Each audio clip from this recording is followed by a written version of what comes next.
Ahoy there, Captain Benzie here, coming at you with another episode of the Frigate Pilot's Manifesto, the series that aims to teach you everything you'll need to know to become a dedicated frigate pilot in EVE Echoes. Today we're going to be jumping all the way back to basics to have a look at one of the T2 combat frigates, the Merlin. This is one of the Caldari frigates, and let's be honest, the T2 frigates tend to be overlooked. You kind of maybe jump in them for an hour or two until you hit tech level 3, and then you upgrade to never look back. And that's a real shame because the Merlin is a very iconic hull. I thought we'd have a little look at what this ship can actually do and see if we can't push it to its limits. Now, like every other video in the Frigate Pilot Manifesto, this video does expect that you are familiar with all of the terms and lessons portrayed in the Catskull Academy playlist. So if you haven't already, do make sure to check out that playlist. There is a link at the top right of the screen and in the description below. You'll need to understand terms like propulsion systems, how cap works, what tank is, all that kind of thing there. Now, if you do enjoy this video, let me know by hitting like on it, sub to the channel for all things EVE Echoes, ding that notification bell to never miss an upload, and of course, let me know what frigates you want me to cover in future videos in the comments section below. Finally, if you do want to go the extra mile to help support this channel, you can do so by joining us on Patreon. Details are on screen now. That said and done then, let's talk about the Caldari State Merlin.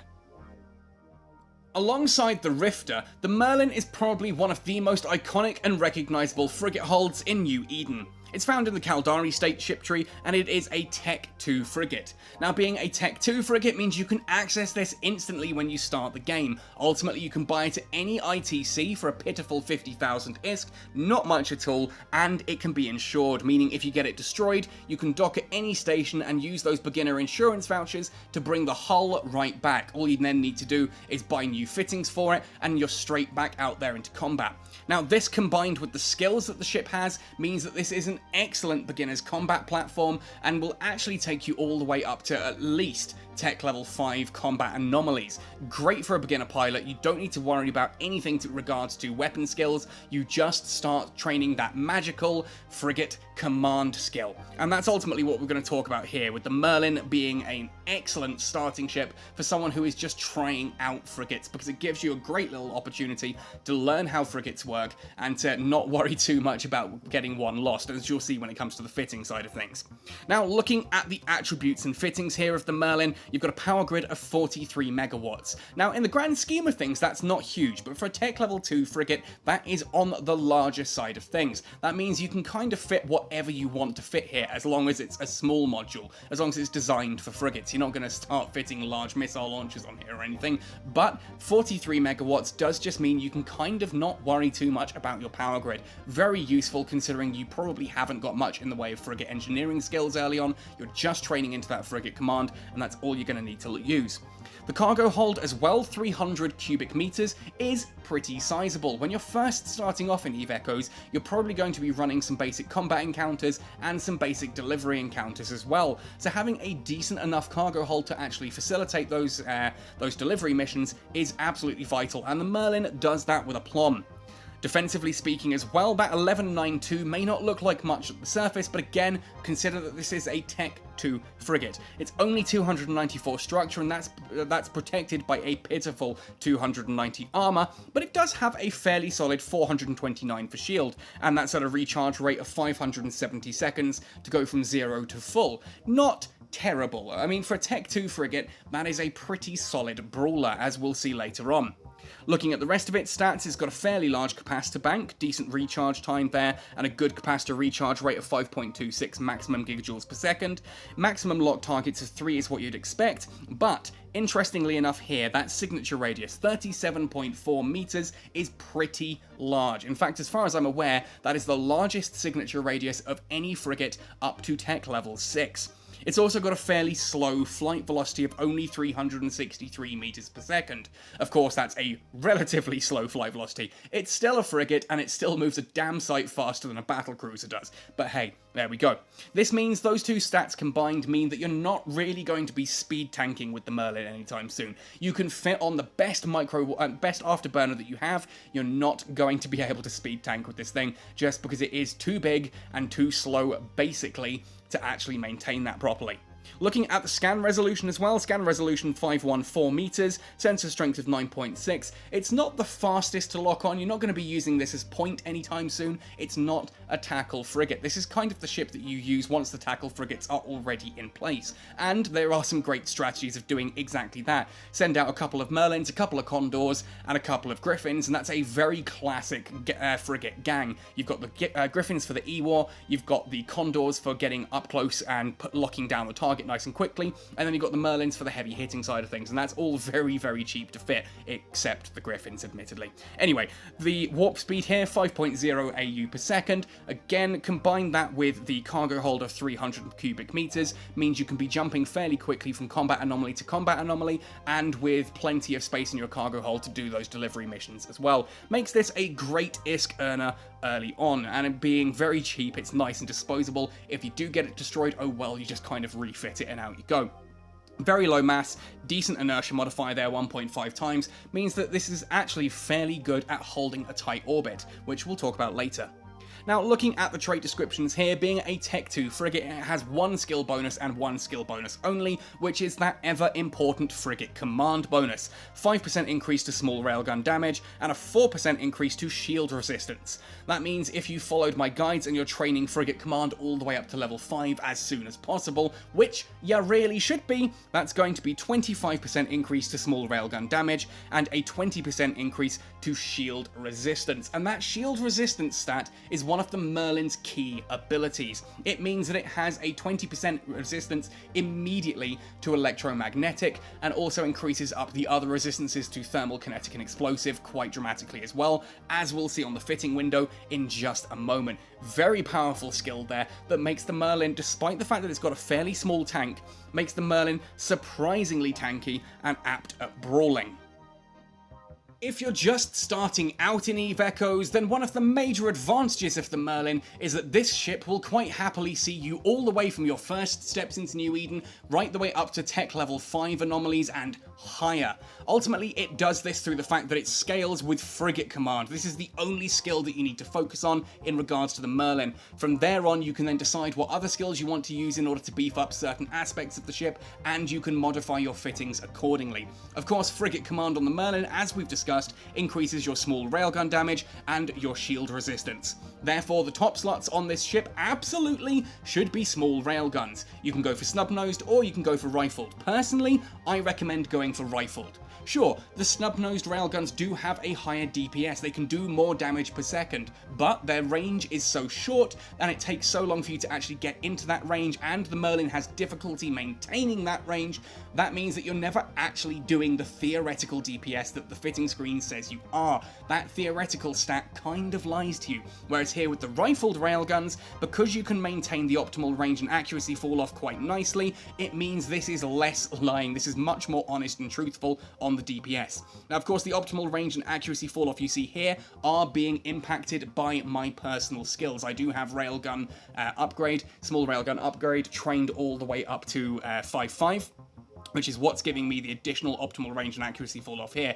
Now, of course, the optimal range you would expect on these is about 9 kilometers, and the accuracy fall off about 5. That means if you're anywhere between 9 and 14 kilometers, say, you are still able to apply decent damage to the target. That gives you a lot of versatility of not having to be too close and having a little bit of leeway, a little bit of margin that you don't have to necessarily, get to a very, very small little window of damage opportunity.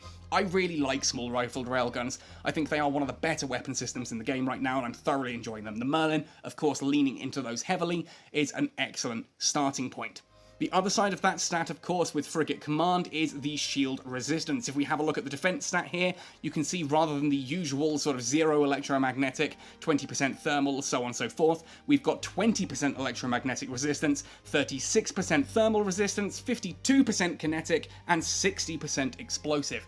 This just means that the Merlin takes a lot less damage than you might anticipate it. If you're being shot at in any other ship, or in a Merlin without frigate command, you're going to be taking a lot more damage. That shield resistance there really does help make the Merlin much more survivable. To help lean into that though, I've applied a Mark III small shield booster. This of course allows us just to repair any damage that the shields take. You're not going to take too much damage on those shields for the most part, but you want something just to be able to repair that to help you stay alive longer. Now, the other side of that is then the Mark III small afterburner. The Merlin is not one of the fastest frigates out there, so having an afterburner to give it that little extra kick of speed can be useful. It can help you take less damage when you're in combat. If your capacitor's doing okay, keep your afterburner running while you orbit, and you'll just take less damage from incoming shots. But at the same token as well, whilst you're trying to move around the battlefield, if you want to loot, etc., it means you're not stuck at a very slow speed. You can actually boost up to a decent speed and maneuver around, picking up your loot at the end of things. Finally then, for the low slots, a Mark III magnetic field stabilizer rounds things out nicely. This is of course a weapon upgrade module. What this does is, by having it fitted, you get an additional 5% damage and an additional 3.25% reduction to the activation time of any small railguns, any small railguns in this case, on the Merlin. That can then be activated, and for the next 23 seconds, 20 seconds without the skills trained, for the next 20 seconds, you'll actually get 6.49% increased damage and an additional 400% boost to the activation time adjustment reduction. That means that you're going to be shooting a lot faster, and those shots are going to be doing more damage whilst it's activated. Once that 20 seconds has elapsed, you then have a 60-second cooldown before you can activate it again. Excellent there for just kicking out a little bit of extra damage when you need to. Now, of course, this is just where you would start out with the Merlin. As you start leveling up Frigate Command and start increasing things, you can start increasing all of your fittings as well. So if we go here for the musket small rifled railguns, these again are not overly expensive on the market. This entire fitting that I'm showcasing here, I think I picked up off Jita for literally less than $1 million, maybe $1.5 million. To get absolutely everything you see here. I think the afterburner is the one exception that actually went a bit over. Now, straight away there, you can see that by upgrading those turrets, we've now gone all the way up to 79.02 DPS. And now there are two different things that I would suggest that you can lean into, and they involve changing that middle low slot. In case here we've got the magnetic field stabilizer, we can swap that for a couple of different things to help out depending on what it is you're going up against and how comfortable you feel doing so. Now, the first thing to recommend is a Mark V adaptive shield hardener. If we pop that in there, this won't actually show up on the defense straight away, but when we activate this thing, we get an additional 27.29% shield resistance across the board.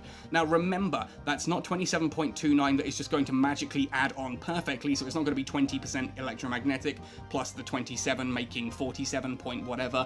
That's not how resistances work. Remember, go watch the tanking video to understand how resistances work. It's going to be closer to about 35% than it is to 47%, but that's, it's still very, very useful. It's not overly capacitor stable though, which is a problem if you're running big encounters. If you're doing the combat encounters like the tier 5, sometimes even the tier 6 ones, I would recommend instead swapping over to a small capacitor battery. Still not entirely capacitor stable, but 7 minutes 36 seconds is a darn sight better than the 1 minute odd that we'd get normally. Again, you're never really going to have this active the entire time. Everything active, you should only need to use the shield booster as you take damage, so you can kind of cycle and keep going for a while, but having that fitted adds a lot of extra comfort to things. As you'll see later on, the capacitor can be a bit of a problem when you start doing higher tier content, but this is just how you upgrade it. As you start with the Merlin, you're going to be doing tech level 1, tech level 2, tech level 3, tech level 4 missions. Those are easy fare for the Merlin. Once you've got your Frigate Command up to level 5, and you can start upgrading the fittings to sort of being more like Mark 5, possibly even Mark 7, or preferably the storyline loot. The storyline loot is so cheap, yet it is so powerful here. It's that meta level 5 stuff. Little green icon on it if I open up the window.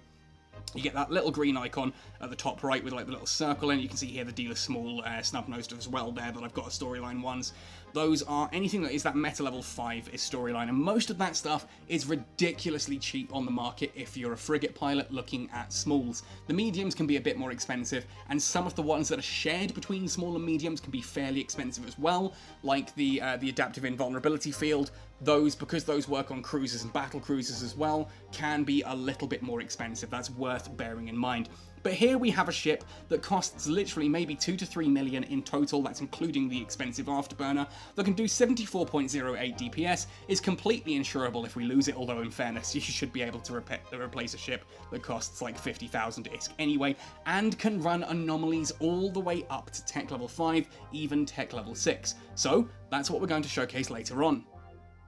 Before we do though, let's have a look at a sort of progression route for your skill training if the Merlin turns out to be the kind of thing you enjoy. Again, one of the big advantages though of training with frigates is by getting frigate command up, you can try the Merlin, you can try the Incursors, you can try a whole ton of different frigates that don't require any skills beyond having frigate command. It means if you don't like a particular ship, you can chop and change and try out different ones until you find something that does fit your playstyle. Perhaps you don't like the Merlin with its shield tank and you prefer something like the Incursors being an armor tank, or you prefer the Kestrel with missiles, all kinds of things like that. You can play around with different options. Anyway then, of course the first skill to train up is Frigate Command. Say it with me, get Frigate Command to level 5 before you consider anything else. I've had some people ask why that is when you can start training Advanced Frigate Command when Frigate Command is only at 4. And it's because the ships benefit from this skill. If I stop Frigate Command at level 4, I'm only getting a 20% increase to the small railgun damage on the Merlin, and I'm only getting a 16% increase to the shield resistances. By taking Frigate Command all the way to level 5, I'm getting the full 25 and 20% respectively. And considering how many of your ships benefit from this stat, it is absolutely worth training Frigate Command to level 5 before you consider anything else. And that's of course before you even understand what the skill itself does. That is to say here, it gives an increase to your frigate's flight velocity every frigate you ever own, whether it's something right the way down like a Reaper or a Venator, all the way up to like a Drumiel or a Daredevil. You get the additional frigate flight velocity and a reduction to frigate inertia modifier, which makes you just faster to accelerate, faster to decelerate, better flight velocity top speeds overall, and you can maintain tighter orbits. Absolutely the most important skill you will ever train as a frigate pilot. From there, you can look into Advanced Frigate Command later. That's not something you need to start off with. Once you've got Frigate Command up, the first thing I would recommend then is deciding which frigates you enjoy. If you do like the Merlin, then of course its weapons are going to be the next skill that you want to have a look at. In this case, Small Railgun Operation. Training Small Railgun Operation increases small railgun damage 20% for the full 5 levels, and the tracking speed by 10% for the full 5 levels. Now tracking speed, again, if you've watched the turret video you'll understand, but especially if you're using those longer range turrets like the rifled railguns, that means you are going to want a better tracking speed just so that those can actually hit the target and apply their damage that little bit better. You do also have Small Railgun Upgrade, which is worth training into. I still need to get this one to level 5. As you can see, I recommend getting the weapon skills to 4 and then training up from there. Small Railgun Upgrade, however, what this one does, rather than the 20% increased damage, it's only 15% increased damage, but it gives you additional accuracy fall-off and optimal range. It makes your railguns longer range, which means you can hit again a little bit more effective from the further away. Very useful later on when you start wanting to use longer range railguns to outrange your opponent's webs. If you can get your railguns beyond the 15-kilometer mark, against most ships you are now immune to their webs. Very, very useful. Get that skill up as well. So basically, if you enjoy railguns, I would get Small Railgun Operation to 4, then Small Railgun Upgrade to 4, before coming back and training those up to 5 later. Again, I say later, get all of the skills you want to 4 first, then come back and get the 5th. The only time you want to definitely take the 5th right out of the gate is that Frigate Command.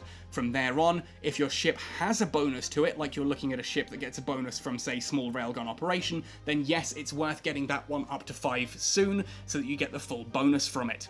Of course, it's not just your weapon systems, of course, that benefit from skills, but your tank as well. In the case of the Merlin, we've talked about this being a shield tank, therefore shield operation is going to be a useful skill to train into. I've got this at full level basic 5, that's a 10% reduction to the activation time, and a 10% reduction to the capacitor requirement. It means that any shield booster I'm using uses less capacitor, so I maintain capacitor stability a little bit better, and I heal faster. The shield booster activates faster, so I get more heals per minute. Very, very useful for staying alive.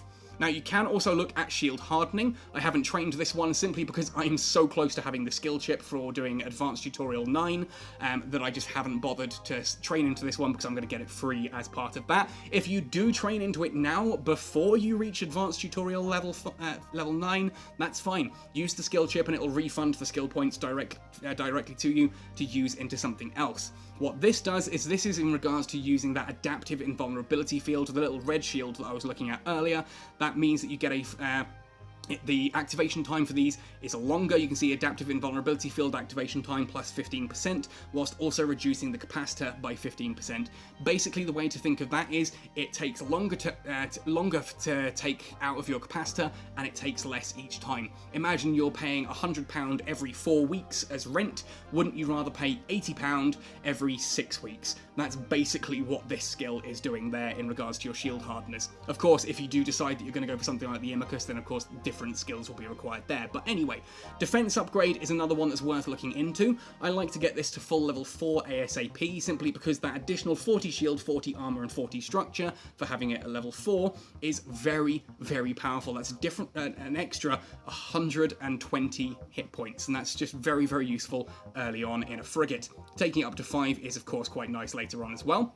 Finally then, under electronics, we have frigate engineering. This one isn't so important for the Merlin, but it is useful as you start upgrading later. So once you've upgraded your weapons and your tank, so I would go basically for things like, in the case of the Merlin, small railgun 4, small railgun upgrade 4, shield booster 4, and then the frigate defense 4, then come into frigate engineering, get that one up before maxing everything out. Just that extra capacity is very useful there, because it just means you've got a bigger capacitor and you stay capacitor stable for longer, allowing you to remain in fight longer. If you do find your capacitor is running out, of course there is no shame in boosting away to a safe space, letting your capacitor recharge, then jumping back into the fight to pick up where you left off.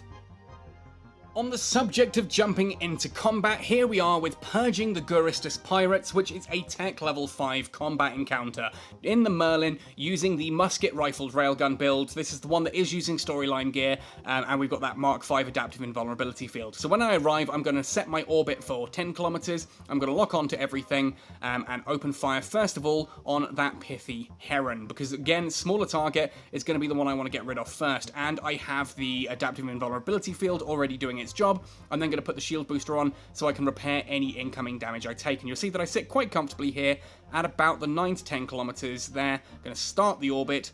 There we go.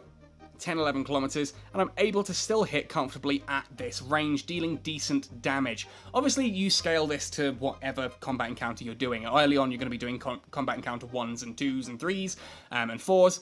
The 5 here is once you've got the skills and the fittings saved up ready for it. So with the Heron down, we're now going to move on to the Cormorant and take this one down. You'll notice I'm not even using the afterburner here because I don't really need to. I'm trying to maintain capacitor stability that little bit more. And yes, you can sit there and say, but hang on, if I'm moving faster, aren't I harder to hit? Yes, but with the Merlin, it's not actually that much. And the capacitor, as you can see, I'm not taking much in the way of damage. I would rather save that capacitor for when I need to use a little bit of shield booster, because I'm going to be using a lot more capacitor trying to maintain that afterburner. If I put the afterburner on, yes, I take less damage, but I chew my capacitor very, very quickly. Whereas here you can see I can activate the shield booster for a cycle, deactivate it, and continue letting my capacitor quite comfortably recharge in the background whilst I do so. Damage here as well, fairly strong per hit. We're taking out that pithy Cormorant. I'm going to now move on to the Catskull. Obviously, activate the afterburner here because it's 20 kilometers away and I do want to get a little bit closer. I'm not going to necessarily keep this on forever, but you'll see that this does start chewing through my capacitor that little bit faster. Now that we're in range though, we can start firing here. Now obviously the Catskull is a cruiser style ship, a tier 5 cruiser here. It's got a decent amount of tank, and I don't have particularly high DPS, but it's enough for me to clear it. This means that the Merlin here has done me well all the way through tech level 2 up to tech level 5, and I can be comfortably clearing these tech level 5 anomalies without ever having to upgrade my ship out of the Merlin. Tech level 2 straight away. That means if you're bored of using things like the Tech 4 interceptors, or you just want to have a ship that you can use as a backup in case you lose the interceptor, the Merlin is an incredibly cheap option that just allows you a nice little backup ship to do those cheap anomalies. I mean, you earn what, 100,000 ISK, 95,000 to 100,000 ISK for each of these encounters, plus the bounties and any loot that you get. Nice and simple, nice and straightforward in a Tech 2 frigate. That means that if you lose that interceptor, the Tech 4 interceptor, they do cost like 2 million plus fittings. This is a nice cheap way to start earning that money back, nice and easily and relaxingly. Now, we are getting toward the end of this wave. I do want to showcase what happens when the next wave warps in, because I do take a little bit of damage, which is to be expected. But here you can see that Caracal, there's me drifting in the distance, just hitting with those rifled railguns, doing a little bit of damage here and there. We're now into the hull of the structure, whichever you want to call it, of the Caracal. About ready to blow this one up. Nearly there, about halfway through the hull. Keep on going. We're going to activate the afterburner here just to showcase the difference in speed. Obviously against missiles, having a better maximum velocity makes less damage, but you can see it really does quite chew through the capacitor. Anyway, boom, there goes that Caracal. In comes the next wave. So we're going to lock onto all of those, and I'm going to orbit the Heron first and foremost. The Heron is going to be my primary target here because it is that smaller, faster moving ship, and it can do a little bit of damage. You also do want to keep an eye out for things like the Cormorant though, because they do have webs, and though I've said that the afterburner chewing through your capacitor isn't as important as the shield booster, if you are webbed, then your standard velocity dropping from, like in the case of the Merlin here, from like 600 down to 300 does mean you're taking some rather hefty damage from the bigger guns. But you see there, that wave change has happened. I'm already moving on to the next target, taking very little damage because I'm now moving quite comfortably, but I am getting a little bit worried about that capacitor getting low. We're dropping into the 50% now. Obviously, I'm going to turn off the afterburner for a brief bit of time, and we're just going to cycle the shield booster as we require it. Anyway, because the Merlin doesn't have any mid-slots, it's got no way to lock down an opponent. You've got no way to equip something like a Warp Scrambler or a Warp Disruptor. So unless you're bringing a friend along who is using something like that, or an Interdictor class destroyer, the Merlin itself is not a great option for PvP. Definitely for solo PvP, it is pretty much useless, because anyone with half a brain is either going to blow you up or run away. And but if you're bringing friends along, like you've got someone in something like a Condor, or Condor 2, or something with mid-slots, then yes, they can come along with the tackle, they hold them in place, and you do quite a bit of damage with these frigates. Again, nice and cheap frigates, perfect for group PvP. I would love to see some of you guys go out there with something like 2 Merlins and a couple of Condors, and I do mean the Tech 2 Condors, not the Condor 2s. Keep it ridiculously cheap, hunt in that pack of 4, and let me know how you do. It's something I used to do quite a lot in EVE Online, using Rifters. Rifters and Slashes would go in a little hunting pack. And it can work really, really well as that group sort of PvP, and you can take out some really quite surprising targets. Let me know what your best kill mail is, because this is a this is a very cheap ship. This is a budget boat for you. It's a very cheap ship to use. That if you get it destroyed, oh well. If you, for me, it's just a nice little something you can use to help earn some ISK if you've lost everything else to Bubble Gate camps, for example. Anyway, folks, let me know how you get on with the Merlin. Yes, it's only a Tech 2 frigate. Yes, this video is designed more for people who are just beginning their journey in EVE Echoes and are looking at frigates to see how viable they are. I wanted to showcase that the Tech Level 2 frigate that you can start off the game with, you know, Caldari Pilot, you start with your Condor as part of the basic training, you can upgrade to the Merlin. This ship will then see you all the way through to Tech Level 5, at which point you can then use it to build up enough ISK to look into upgrading into something else. Maybe even if you've reached all the way to Tech Level 7 and you're still using the Merlin, you could even go straight up into the Merlin Assault, but that's another video for another time. Let me know how you get on with the Merlin, let me know your thoughts and opinions. I love this boat to pieces, very cool, very iconic hull. Let me know your thoughts and opinions. Otherwise, folks, happy sailing, and see you in New Eden!